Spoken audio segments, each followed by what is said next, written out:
Ah, so we're back with this same old shit. It's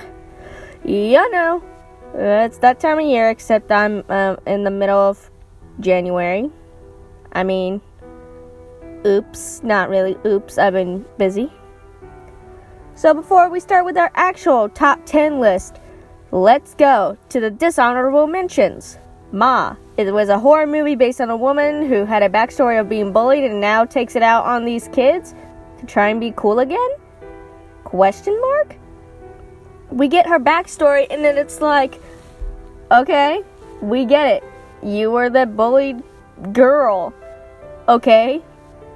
And then you decide to steal from the veterinarian place you work at. Awesome. Okay. That's it. That's really it. Crawl. These people get bitten by crocodiles 100, nearly I think it's 10 times. And these people would be dead from blood loss right now because it's real. And also, it's Florida. It's not fucking wherever they're trying to say that Florida is, where gators just attack whenever.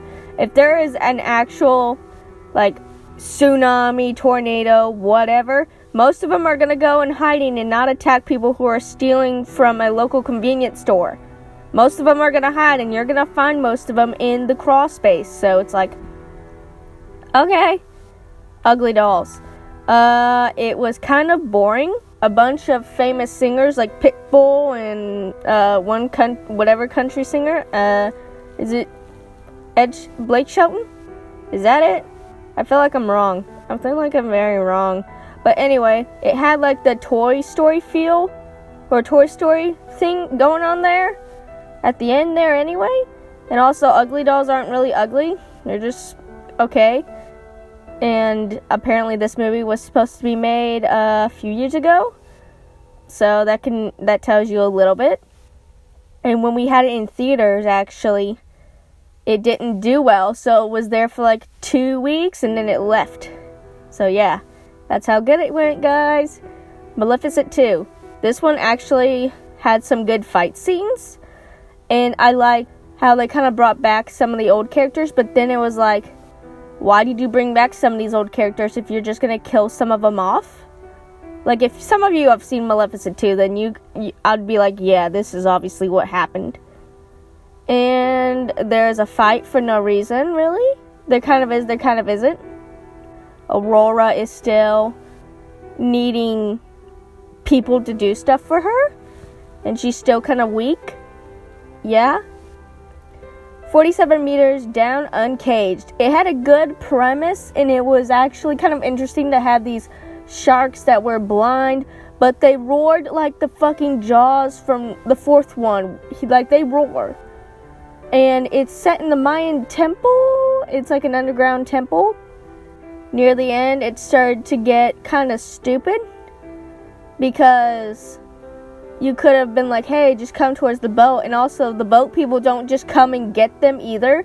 When they see them swimming towards them, screaming for help, they just kind of let them flail around. And then they throw more shark bait and dead fish. So those guys are dicks. Alright. So I got that out of the way with the 3, because a few of them I actually saw were good, or I just didn't want to put them down. So let's get to the top 10. Number 10, Escape Room. Many probably forgot that this was a thing. This came out in January. It was a January horror movie. How lovely is that? A January horror movie? Who would have thought? And it was interesting, I guess. But it wasn't really. Well, because I get it. These people have to escape this place because they were set up here. For what reason? Mostly greed. One of them was a war veteran. One of them was just a smart girl. One of them was a druggie, and another one was not a terrible con artist, but he was kind of money hungry. To be fair, there was nothing really to go on with this. It wouldn't have made this list it would have just been a boring movie. But why I put it on here is there was a twist at the end that didn't need to happen. And then, as well as, they hint that there's going to be another one. And that they're basically still in the simulation of the escape room. Which I'm like, okay, why don't you just move on to the next one? And also, they try and make it seem like they were on drugs or something. So that way the escape room never happened. And it happened in an abandoned building. Ooh. It's not a spoiler because it actually was in a building. But they moved, like it was a how they explain it, it's like a hologram room, but like they actually had realistic stuff on there. It was, you'd have to see it because even the ending kind of gets confused with itself, and I'm like, okay, whatever you say. Number 9 is Black Christmas. Speaking of disappointing movies, now I want to tell you about this. This is a remake of Black Christmas. The first Black Christmas is actually really done well. You don't know who the killer is. You don't know why he's doing it. It just happens. Second one, yeah, they reveal who it is, yada, yada, yada. It was bland, but whatever. This took it to a whole nother level of, oh my god, you ruined a perfectly good movie twice. Some people say the remake of Black Christmas is good, and most of us who are smart say the original was the best one. Now, I have to preface this. I am in college, and I'm not a sorority, and I don't live in the dorms. And I feel offended because half of these girls are like, I guess, in this misogynistic place. But at the same time, it's like, you can transfer. Like, a lot of these girls are rich. Like, they even say, I have the money, and blah, blah, blah, blah. And you can transfer, or you can actually report the school, and a lot of them will come in and investigate. I've had, at the college I go to, I've heard people who have said bad things about this school, and they had to go and investigate and change a bunch of stuff to make it better. And that's why a lot of schools, I think they were trying to get to, like, now a bunch of schools have, like, there was a few schools that had, like, Nazi symbols around there. They were, like, predators still on campus, and that's kind of what they were trying to go for, but they made it a cult, and then that was stupid, because who cares? You couldn't just have it be like a killing spree or whatever, just cause it's the holidays. No one would actually go for them because they were like, hey, I'm leaving for this and this, or hey, so-and-so's missing. Oh, they might be late to the whatever thing, or their flight might have been delayed, yada, yada, yada. But no, it's like, this cult is because misogynistic people. And then, like, multiple deaths. I think there's only one guy that is, like, good in all this. Because they also have to have the story of one of the girls being raped. Yeah.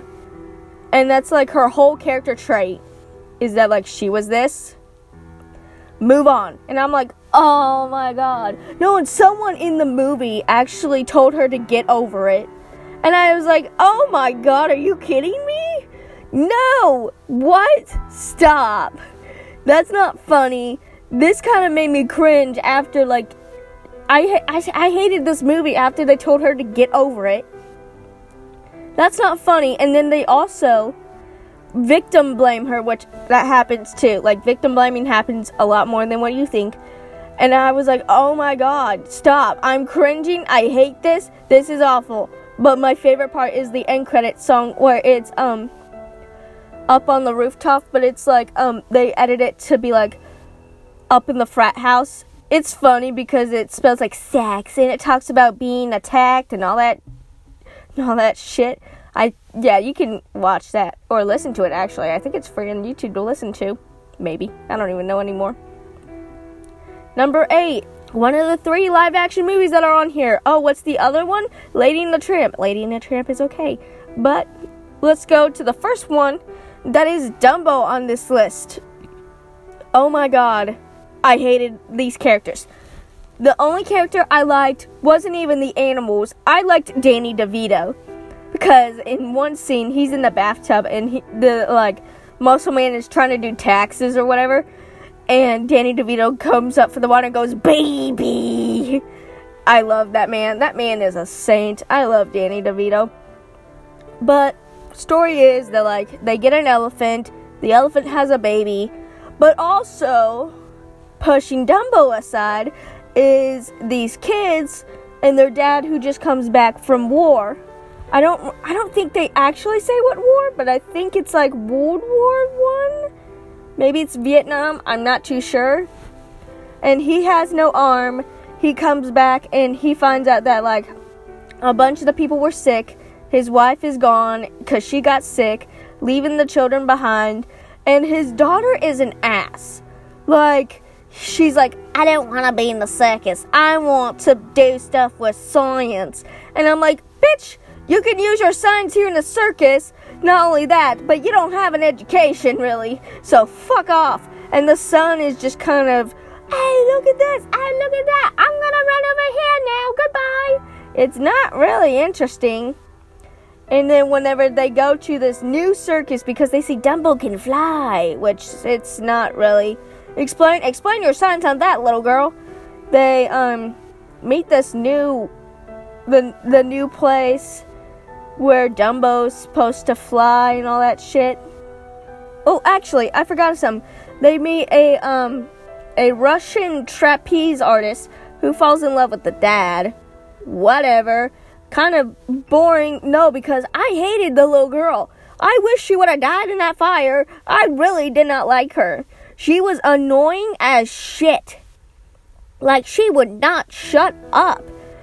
Every single sentence she said was rude and disheartening, because it's hey, maybe you should help the circus that you grew up with. Maybe you should try and be optimistic, and maybe you can tell Danny DeVito, who is the leader of the group, to be hey, if I can use some magic in this, maybe I can help you make fogs, or maybe make fires kind of quicker that don't burn the tents or the rope. And he would actually be yeah, that's a good idea, try and learn some of that. But no, you're I hate everyone here. I'm gonna go and run away to this part of the science place in the new circus. And it's whatever, fuck off. Number 7, Charlie's Angels. Oh, talk about a character getting the short end of the stick. Okay, so this is a remake of a TV show. To explain it, Patrick Stewart is in here. He's the villain. There's no reason for him to be the villain, but he is. No reason whatsoever is he the villain. You don't even know he's the villain until the end, where it's hi, I'm Sean Connery. I'm the villain. Because I retired from the agency of Charlie's Angels. So basically, it turns out that this girl who's being underappreciated, they made something control stuff. I don't know the exact name for it because I was really not paying attention at all, because I was kind of paying attention, but I kind of wasn't. So, Charlie's Angels helps women become more independent of themselves and become their own kind of boss. And this girl is being used, and then and then during a shooting scene, a guy that she was with dies, and she ends up becoming a member of the team, not even knowing it. So they kind of try and get her involved, but then the next scene they're no, you're gonna put us down. No, you need to stay back. No, you need to do this. No. And she's guys, I'm a part of the team too. Just let me do some stuff. I can help you. And then they're no, we're actually smarter than you, so, no. And they degrade this girl so much. And they also have, feminist movie. Oh, look at that. We are independent. Yay! Because that's at the beginning. And then afterwards, let's degrade this girl who had no clue what she was getting into, had every reason to say that she needed to help because she invented this thing, knowing it could, destroy stuff, but they totally blew her off. And then there was also they basically were like, yeah, you're not gonna get all this cool stuff until later. And she's like, later? And they're like, maybe, if you're lucky. And I'm like, are you kidding me? Just put her in. She already is fully involved in this. Even if you didn't, like, you kicked her to the curb, you would still need her because she's the person who invented this thing. And it wasn't like, oh, I'm going to invent this and then accidentally find out. No, she said, hey, this thing is dangerous. Can we not use this? It's not stable. And they're like, we're going to use it anyway, blah, blah, blah, blah, blah. And even at the end, they still kind of degrade her. Like, she lands a fucking plane by herself. And they're like, yay, don't ever do that again. And I'm like, then why the fuck did you put me in a plane? Number 6.5. Yeah, fuck you. I said 10. We're doing 6.5. The Lion King. Yeah, like I said, here's the rest of them. Lion King. It's the remake of the fucking Lion King. Okay, they brought back a lot of the characters, but they said the same fucking shit. Okay, Dumbo was different. Aladdin tried to be different, which we'll talk about that later. Ha ha ha ha. The Lion King is a word-for-word play-on of this.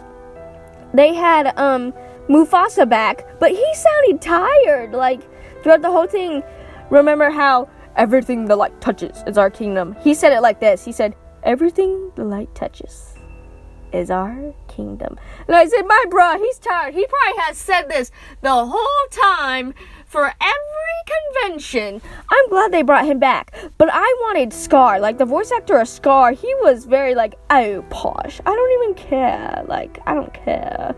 But this guy was like, oh, like, he was very whiny. Well, Scar's always like, just look away, and then like, he's very sneaky. He's my favorite. He's one of my favorite villains. But they kind of were like, oh, he does this. Look, you remember he does this, and every little kid who has not seen Lion King's like, he does that, and all of us adults are like, yeah, but better, he also has a Nazi song.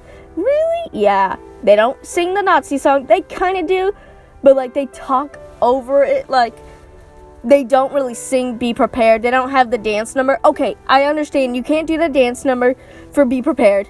You could still sing it. You sing Mighty King. You sing Can We Feel the Love Tonight. You sing every other song but Be Prepared. And I was pissed. I hated that. Because that is my favorite song of a villain. It's so good. Like, oh my god, is that good. So, I suggest you do this. Go see the animated version because you can do more stuff like that. Yeah, Simba's cute. He's a cub. Get over it. But guess what? It doesn't matter because it's animated and animated is better. Number 6. Hey, look, the last live action one. Aladdin. Okay, I had multiple issues with this even before it came out. Blue Will Smith, of course. Jafar sounding like a woman. And then, like, a few other things that they talked about her mother's land, which never gets brought back up again. Nothing really happens with it. I get they want Jasmine to be more. They want her to be Sultan. Great. Have her be Sultan. But then she's actually the best one in this. I wanted more bubbliness from the Sultan. I wanted Jafar's evil schemes. I wanted the carpet to be more lively, like in the animated version. I wanted the genie, like the genie was fine. Okay, genie was fine. He was not the worst thing to happen. Like, whenever he's not blue, he's great. Like, he's fine. He has his own kind of thing. Like, it had the Bollywood style, but then it didn't. Like, Aladdin, bless his heart, he can dance his little ass off. But he can't act.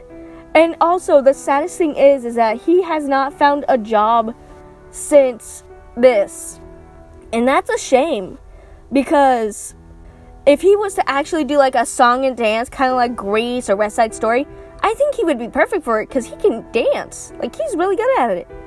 But if he was to act, we need more acting classes for him. Because he has the potential. He's just not getting the time that he needed. Because I think it was more on the dance sequence more than anything. And yeah, it actually does look like Alibaba. It actually kind of sounds like him in some parts, like Aladdin. And that's okay. But A Whole New World was very down underplayed, except for Jasmine.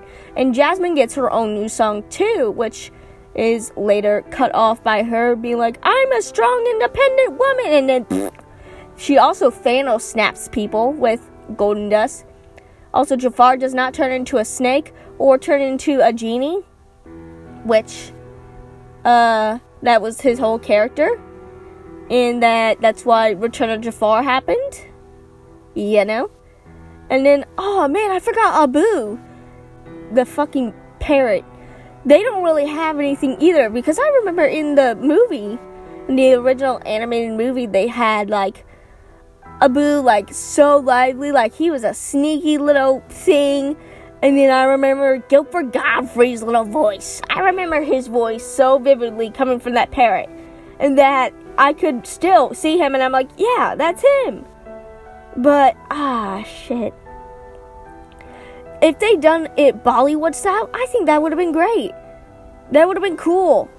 They needed more time for this, because people were obviously ready to see an Aladdin live remake, but they didn't want to see Blue Will Smith. So, you know, whatever. Number 5 is actually, many people might be surprised by how low this one is on the list. Arctic Dogs, or in some of them, Arctic Squad or Arctic Justice. Now, in my movie theater, we had this for 2 weeks as well, like how Ugly Dolls was, and then we got rid of it. It even says Arctic Justice in the little bottom of it. So, the premise is that there are no dogs at all. There are dogs, but it's a fox who wants to deliver packages to places. He wants to be like these huskies. And the other girl fox, which is obviously the love interest, is a mechanic. But at the beginning, they kind of have him like, I'm only to hide in the shadows. And also, no one has a parent here in this movie. So, you know, he wants to be one of these husky delivery mailman things just because. They don't give him a real reason. He just kind of wants to be one. But they won't give him it. Like, the caribou doesn't really give him the job. And also, he kind of he doesn't really fuck things over, but like, he's played by Hawkeye, so it's like, ugh. Then there's like a thing about global warming, okay, and it's done by a walrus, okay. I got bored halfway through because nothing really happened, and for some reason, like, yeah, packages, they need these packages because to deliver shit. Like, for businesses. Like, many of them get, like, carrots and stuff. Many of them get letters. They send parts out. But they don't really go into detail on some of these places. Like, there's places that need parts, like, for the delivery place. But the delivery place never gets, like, good parts. And half this stuff is just breaking. I think, like, 3 or 4 times did this place explode. Or, like, have a fire in it. That was kind of funny. And also, there are no dogs. Just saying that now. There are no dogs. There are no dogs. Hey, there's a husky. That's not a dog. Because the white fox, I thought was a dog. And half of these animals do not belong in this winter climate. Like, there is... Okay, goats are in this, yes. But weasels, or these French people right here, I don't know what the fuck they are. They don't belong here. Puffins, yes. Fox, the white fox, yes. The orange fox, no. She'd be obvious thing, and then that'd be it. Caribou, yes. Goats, I still don't know why you're here, but maybe. There is a polar bear, yes. And then I seen a porcupine. That's a no. Like, some of these animals do not belong in this climate. I think they were just kind of going through whatever they had in the back. Yeah, these are the same people that did Norm of the North, so that's probably a big reason why. Oh, that's why there was a polar bear here, to go and make you watch Norm of the North. He actually had the same kind of concept of Norm of the North. He was the goofball character. The Puffins are like minions in the sense that they talk once and that's it. I mean, thanks, I guess.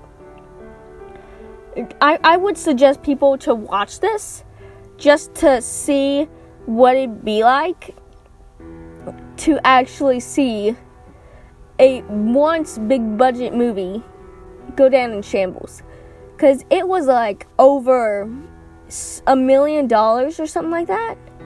And then it made like not even half that. It was in like the 1,000 range.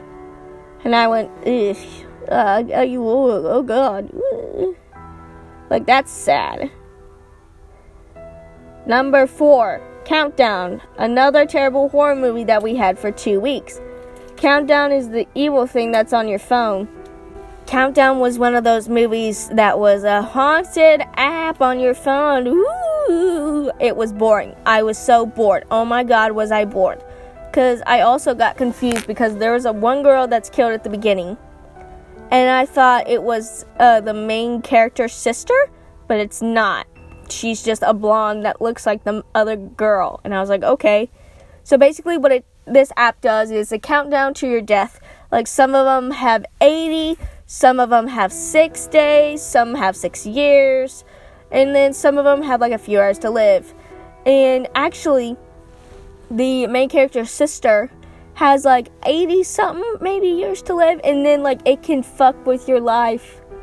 You like the lifespan on the phone and make it be like a few hours, which, I mean, creative, but whatever. It's a horror haunted iPhone, and they basically have to stop it. They don't know what's behind it.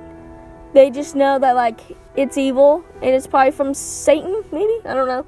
And the way that they win is by killing yourself. Like, the main girl kills herself and then she brings herself back to life.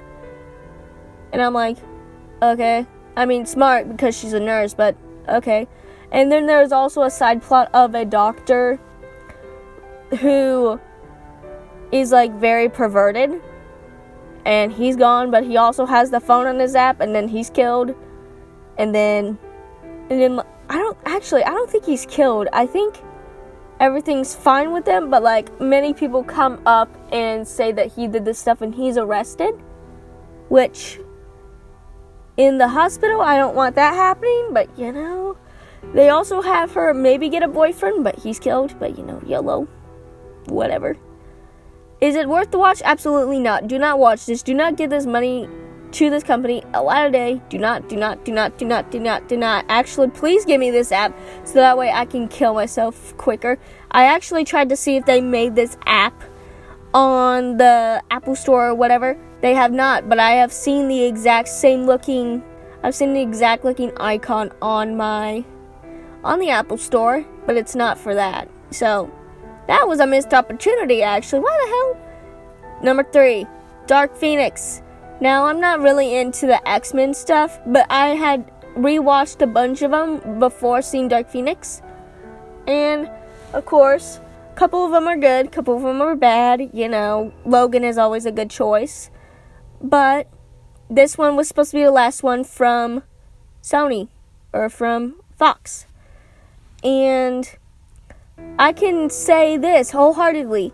The guy who directed the same X-Men movie that had the first Dark Phoenix and it flopped should not direct the new Dark Phoenix, and it still flopped. Okay, because Jean Grey, she's interesting, but she's not. Her character is interesting, but she is not interesting. She looks bored. There's no Phoenix. They got rid of Jennifer, my girl from Hunger Games. They killed her off. There was no reason to kill some people off. There really wasn't. Professor X is a douche.